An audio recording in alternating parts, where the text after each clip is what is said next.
Hey everybody, the Reswirl here, and welcome back to more Ace Attorney Dual Destinies. Alright, it's nearly 4 AM, at 3 AM. I've caught up on all my anime.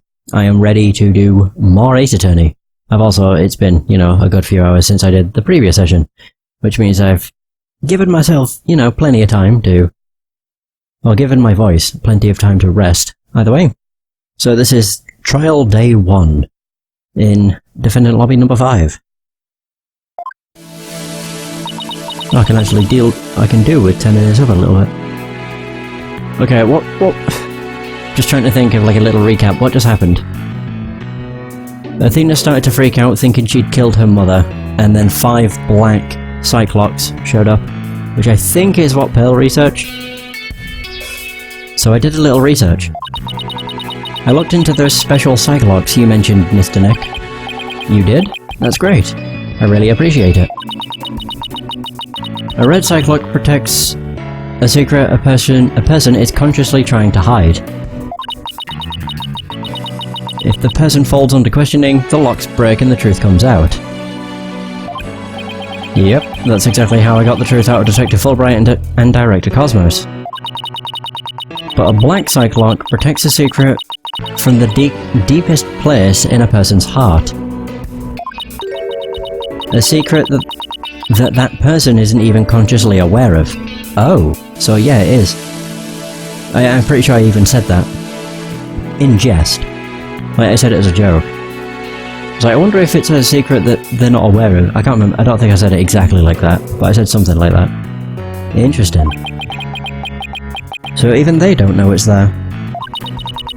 Athena isn't trying to keep anything from you on purpose. For some reason, part of her heart and her memories are sealed off. Even from herself. Okay, so all I have to do is break the Cyclops.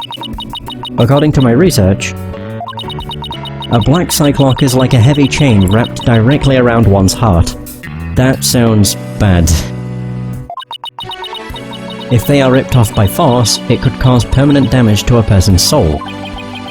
In other words, if I'm not careful, I could traumatize Athena for good. Ooh. Pearls, could you stay by Athena's side? She must be suffering under the weight of such a heavy burden. Alright. But will you be alright by yourself, Mr. Nick? I'm up against Edgeworth. I have to be able to give this trial all of my focus and strength. And you can't do that if I'm there. I'll just hold you back. No, that's not it. I just meant I can relax and concentrate if I knew you were with Athena. You're the only one who can do it, Pearls. Alright. I'll do it then. Good luck, Mr. Nick.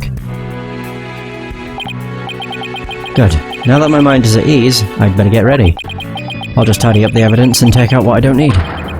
It's time to end this nightmare that started 7 years ago. Alright. Do we get a cutscene? Maybe not.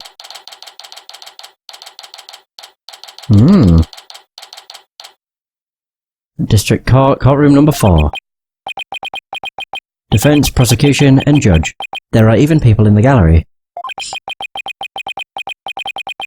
The roof has been completely blown off and the walls have collapsed. But today, this ruin is my battleground. Oh man, oh, that's so cool. The fact we're just doing it in the ruin.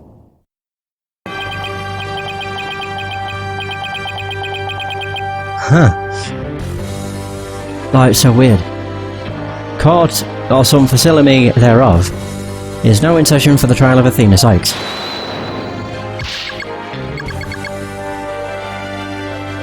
Oh. Not a facsimile, old man. This is a proper, official trial. Take this more seriously or you'll start hearing the bones of the hostages snap. Please try not to upset Miss Blackwell. I'm begging you. Court is now in session for the very serious and very proper trial of Athena Cykes. Oh my god, it's so weird seeing his animations be 3D. This is no trial, it's nothing more than a ridiculous farce. What did you say? Edgeworth, did you not hear what I just said to His Honour? However, this ridiculous farce has a very important meaning for our legal system. Recall the case of the UR1 incident, in which a prosecutor was found guilty of murder. That case ushered in the odious Dark Age of the law. I see what you're after. If we can find the real truth behind that case today... I totally thought that said Teddy as well. Precisely. The darkness will be dispelled, and glory shall be restored to the court system. Prosecutor Edgeworth, you sound as if you know something of this truth. I do indeed. A new suspect has emerged in the UR1 case. For 7 years, Simon Blackwell has refused to speak in order to cover for someone else. Brace yourself, Phoenix. Here it comes. That someone is Athena Cykes. I'm sorry, Wright, but the situation is what it is, and I must do what I must. The prosecution moves to indict Athena Cykes on the count of murder in the first degree. Ugh. Wait. Oh, cutscene. Oh wow, this is weird. There are... As the circumstance, I intend to question the defendant with all I have. For that is a part of my creed. Then you better bring it. Oh, this is cool. If the two of you are ready. Court is now in session for the trial of Athena Cykes. Your Honor, the defense was born ready. The prosecution is also ready. Very nice. Oh man, that was cool. I do what I must. Your very English voice. Part of my creed. There's immense tension between us. It's like we're picking up right where we left off. It's my duty to clear Prosecutor Blackwell of false accusations and end this insanity. But I have no intention of losing Miss Cykes either. She's a very promising young lawyer. I know without a doubt that Athena is innocent.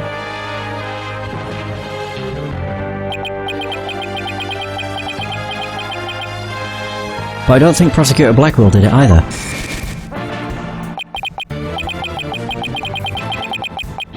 So do you have any clue who was responsible for the sabotage?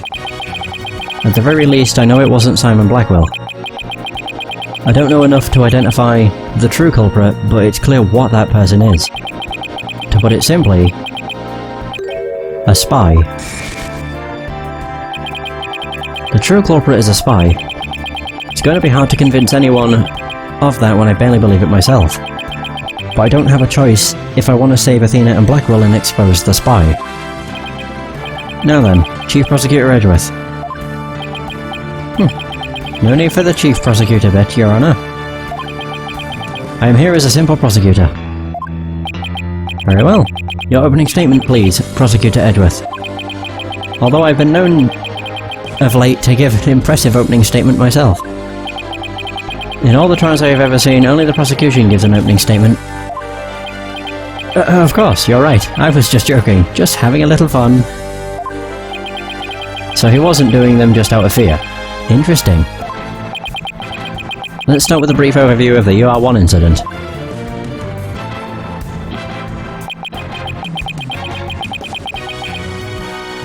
The incident occurred at the Cosmos Space Center 7 years ago on October 7th. The victim, psychologist Meta Cykes, was killed in the robotics lab on the 4th floor. Athena's mother. Yeah, the clicking seems to work out a lot better now, ever since I restarted BlueStacks. Simon Blackwell, a young prosecutor at the time, was found guilty of the crime. There were two deciding factors that led to his guilty verdict. 1. Blackwell was the only person in the corridor to the lab at the time of the murder. And 2. This photo which captures the moment of the crime. Supposedly. It shows him holding a sword. Very incriminating evidence indeed. It would appear that the only conclusion is that Prosecutor Blackwell did indeed... Are you kidding me? I'm not accepting any conclusion of any kind. This opening statement is over. Now hurry up and call the witness. Excuse me, Miss Blackwell, but we must follow proper procedure for these things, you know. Or perhaps we should heed her wishes, Your Honor. She is the trial's sponsor, after all. Besides, the courtroom is chilly, and sitting for too long can't be good for your back. Oh, you are very kind to show such concern for the welfare of the elderly. As skilled as ever at playing the court puppeteer, I see. The prosecution calls its first witness. A witness who decided to bring forth new testimony after 7 long years. New testimony? And just who is this witness anyway? Okay. Fulbright? Wait. Bobby Fulbright's the name. In justice we trust. Ah. What are you doing here? I'm just here to speak for the hostage taker, Miss Aura Blackwell. She says she's too busy, what with confining and threatening the hostages and all. Oh, she's the witness. That doesn't seem to stop her from constantly chiming in through Conco. I'm nothing more than an observer in this. Do your best, I'm watching you. Believing her brother innocent, Miss Blackwell has been conducting her own investigation. And though her current actions are hardly lawful, I think we can at least hear her theory. I have here Miss Blackwell's notes on the investigation she conducted. And I'll be giving testimony based on these notes. Here I go! Okay.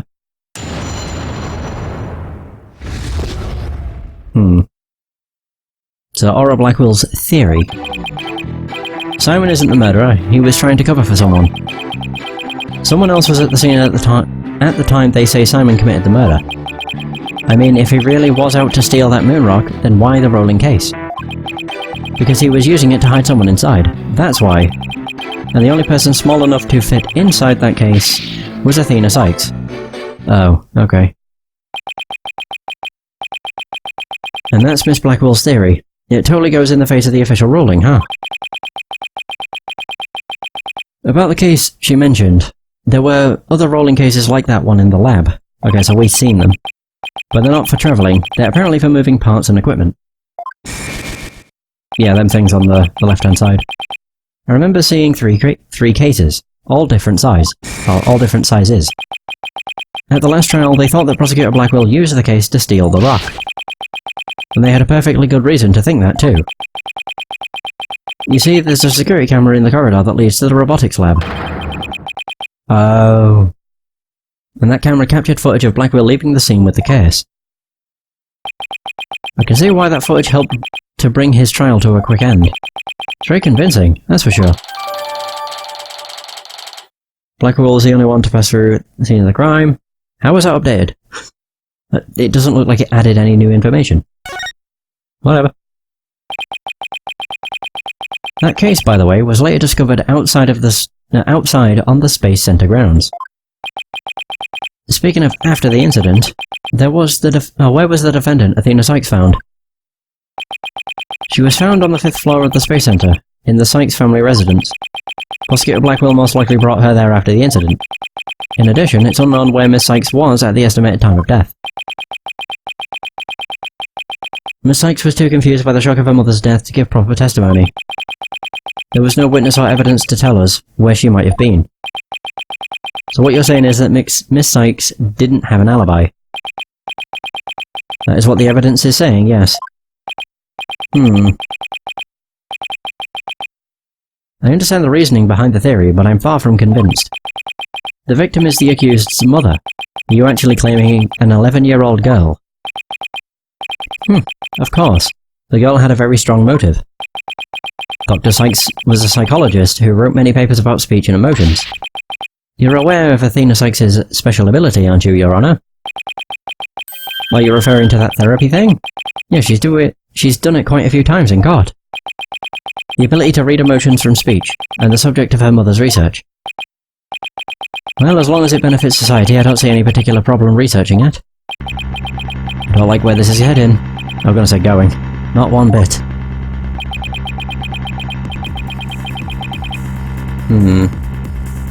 Dr. Cykes was so intent on her research, she forced her daughter to undergo experiments. Prosecutor Edgeworth, are you seriously suggesting?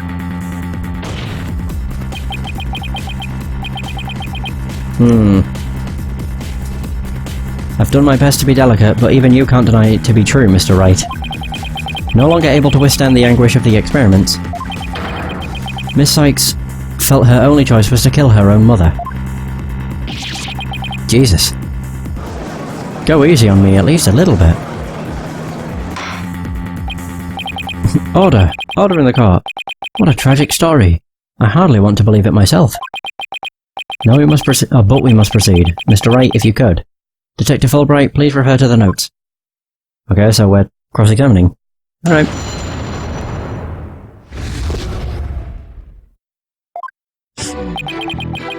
Simon isn't the murderer, he was trying to cover someone.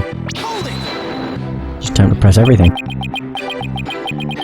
So Prosecutor Blackwell willingly accepted a death sentence to protect someone else. Yes, that is precisely what Miss Blackwell appears to believe. And that is what I believe as well. Prosecutor Blackwell is no murderer, Mr. Wright. But Athena Cykes certainly didn't kill anyone either, Mr. Edgeworth. So it appears neither of us can afford to go on easy on each other.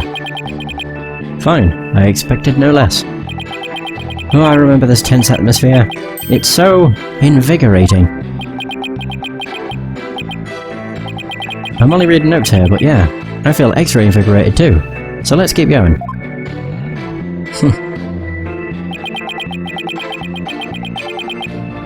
Someone else was at the scene of the... At the time they say Simon committed the murder. But that's just speculation. Whoa!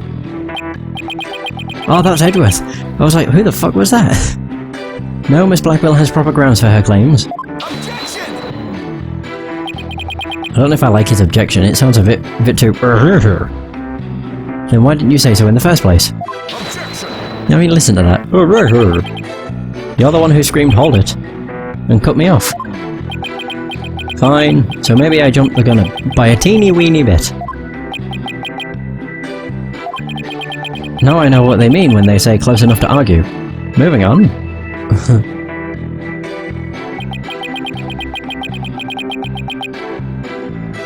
I mean, if he really was out to steal that moon rock, then why the rolling case?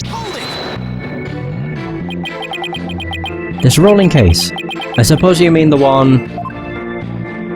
Ah, to the right, yeah. That existed in the photo with Prosecutor Blackwell in it. The very same. But was absent when the crime scene photos were taken. Yeah, I know. I've noticed that it's missing there. Ah.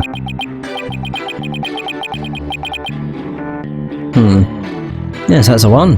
And Miss Blackwell has drawn a conclusion from these two photos. She has? And what is that conclusion? You're the one with her notes. Oh yes. Oh right, of course. Reading them now. So why the rolling case? Because he was using it to hide someone inside, that's why. And how do you propose he hid a person inside one of those cases? Have you forgotten that we saw just such a thing only the other day? At your own daughter's magic show, she fit a grown person into a small box. Oh yeah, way to ruin the memory of a good day. A magic show? I wish you would have thought to invite me. Actually, I would have liked to go too. My apologies, I'll invite you both next time. I promise. So, wait a minute. What were we talking about again? Prosecutor Blackwell was using the case to hide someone.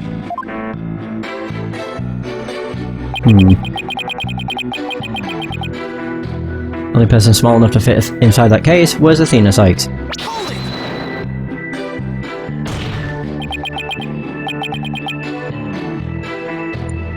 But that's nothing more than conjecture, and it's hardly the only possibility. In that case, what do you think Prosecutor Blackwell had in that case? I think it was the moon rock.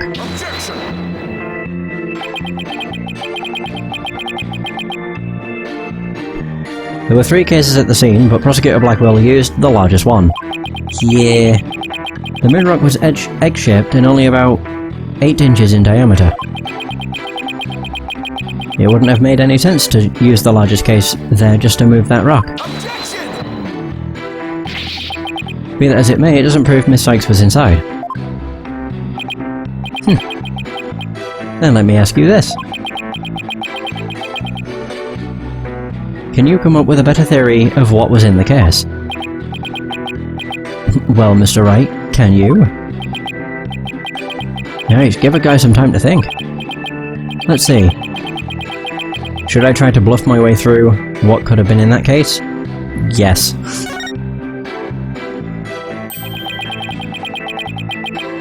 I know exactly what Prosecutor Blackwell carried from the scene. I just have to find something else that was missing, right? No sweat.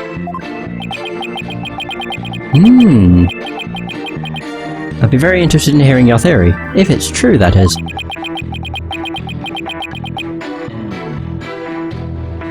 So this is a crime scene photo taken after Prosecutor Blackwell left, correct? All we have to do is compare this with... Aha! This photo of Prosecutor Blackwell to see what's missing. If he took something with him, then it should be in one of these photos. Lady Luck, don't fail me now! Alright then, Mr. Wright, let us hear your theory. What did Prosecutor Blackwell take from the scene of the murder? This. What? Oh. He took his coat. What? Fine, I was trying to drag the hand, but it wasn't letting me. The robot arm. Please notice that there is a robot part on top of the car in this photo. However, in this photo taken after the crime, the robot part is gone. In other words, this part is something that was taken from the scene of the crime. You do appear to be right. I don't see it in the second picture. But it's just a piece of junk. How important could it be? Is it really just an insignificant robot part? Speaking of which... What are you looking at? I'm gonna start charging for each glance per eyeball. Stingy, stingy. What happened to the age of free previews? Your Honor, about this robot part. Doesn't it look like it could be an arm from that robot there? Well, now that you mention it, it does, doesn't it? But the case is still too big to be practical for just the moon rock and a robot arm. But was it really just the one arm that was in there? If it wasn't Athena in the case, then maybe... I believe there was another robot at the scene that looked... or that looks just like the one here. Your Honor, it is the defense's assertion that it was this other robot that was in the case. What?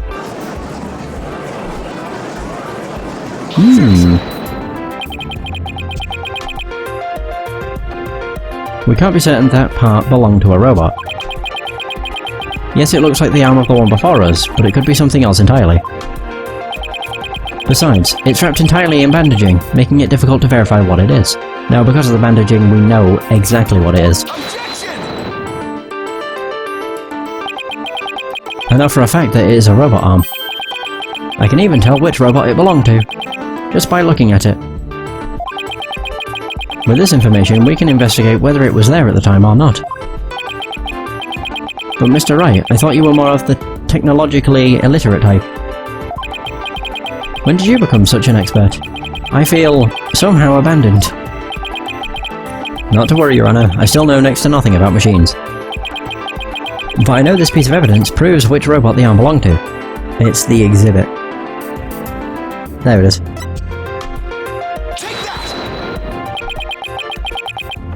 The robot in this picture is named Ponko. But take a look at Ponko's arm. It was Miss Cykes who bandaged it up like that. She must have thought that machines heal in the same way that people do. What an adorable, naive mistake. It reminds me of my own grandchild. The robot arm at the crime scene had the same bandaging wrapped around it. In other words, this robot arm could belong to none other than Ponko. I'm pretty sure it's Ponko. It's Ponko and Clonko. It's not Poncho and Cloncho. Order in the car. Order, I say. Prosecutor Edgeworth, what do you have to say to this? I concede that the robot is about the same size as a child. But it cannot grab its knee and curl itself up into a ball. Even Even if it was the largest of the cases, the robot couldn't have possibly fit in there. The case does come up to about mid-thigh on Prosecutor Blackwell. I see your point. The robot is much taller than that. They've got me there. You can dismantle robots. So then did Prosecutor Blackwell make Ponko fit into the case by compacting her? No, dismantling. Of course Ponko would fit. All Prosecutor Blackwell had to do was dismantle her. Once taken apart, the robot could have easily fit inside that rolling case. It appears to be a robot assembly device. Disassemble anything in a flash. Press the dismantle button. That sounds pretty neat. Can I push it, Mr. Nick? It sounds rather violent, but Mr. Wright does have a point there. Except that there was a body on the table where the robots are dismantled and assembled.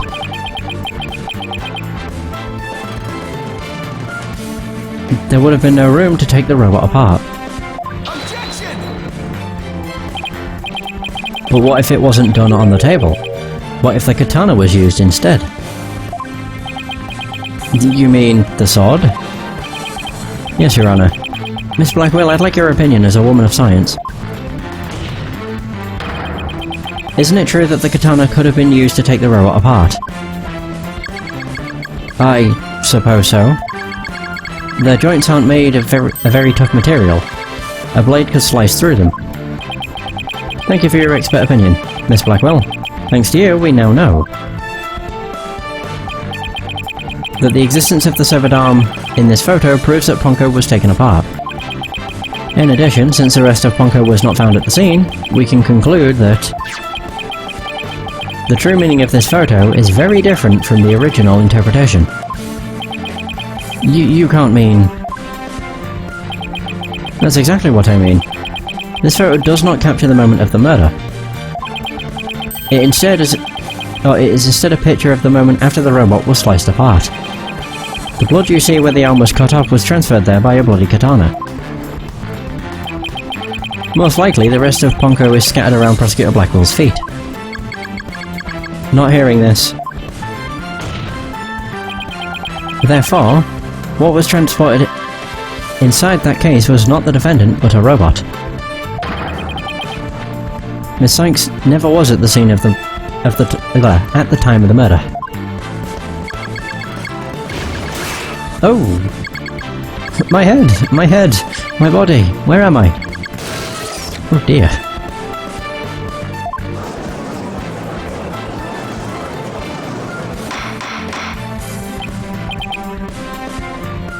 Order!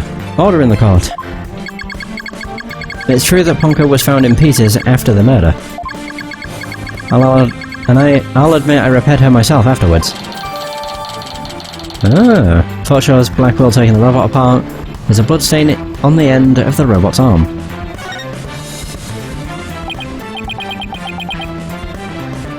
Yes, I'm finally making some progress. Hopefully I've gotten at least one step closer to proving both Athena and Prosecutor Blackwell innocent. Of course. Well played, Mr. Wright. You've made your point abundantly clear. I can see that it wasn't the defendant inside the rolling case, but the robot. Alright. What's going on here? It's never good when he plays things this straight. Does the prosecution withdraw its claim that the defendant was carried from the scene? No, Your Honor. My claim hasn't changed. But Ponko and Miss Cykes couldn't have both been inside that case. The notion that the case was used to carry Miss Cykes was Miss Blackwell's theory. I have been on a different opinion, or of a different opinion, from the outset. Now I finally have the opportunity to voice my theory.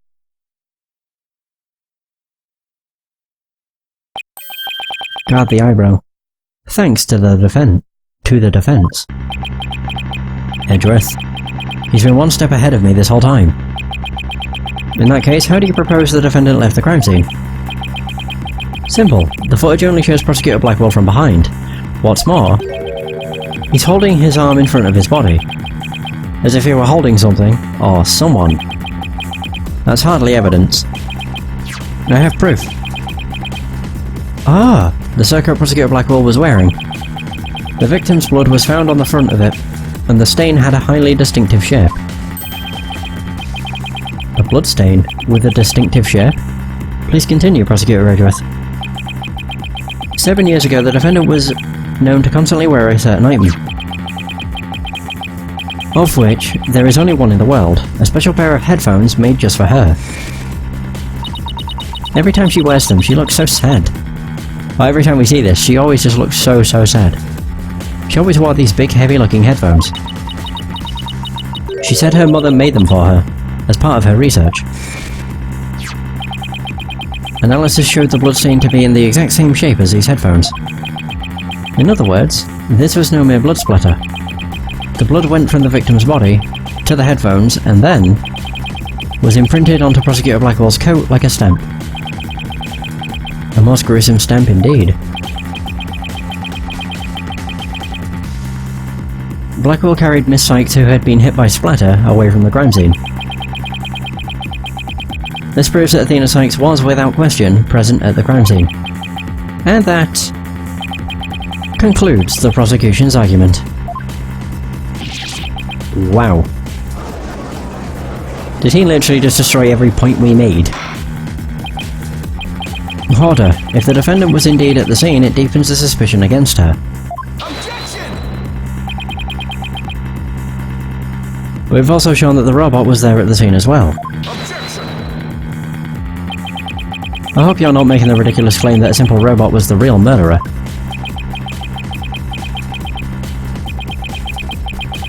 I don't really think that, no, but you can't say you can't say the possibility isn't there. Detective Fulbright, was the robot questioned at the time? No, I don't see any record of it. I believe it was considered unrelated to the case.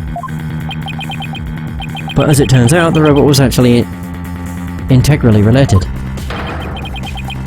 Your Honor, the defense would like to call Ponko to the stand. A robot witness? I love just calling the craziest stuff to the stand. Order. Order in the court, Prosecutor Redworth. What do you think about this? Mr. Wright has called all manner of witnesses to the stand over the years. So why not a robot? Nothing surprises me anymore with him. Very well. I will allow the witness. Bailiff, please summon the robot named Ponko.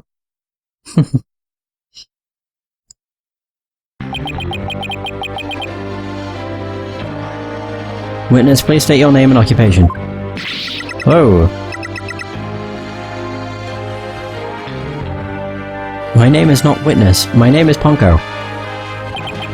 Yes, I realise that. But when you're at the witness stand, you are the witness. No, I'm not. I'm Ponko. Say it with me. Ponko. An utterly inflexible little robot. You're the last person who should be calling anybody inflexible.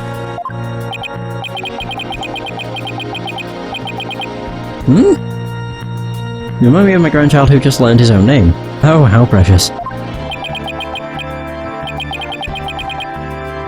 Alright, Ponko, I'm going to ask you some questions. Questions? You have questions? Hooray! What are your questions?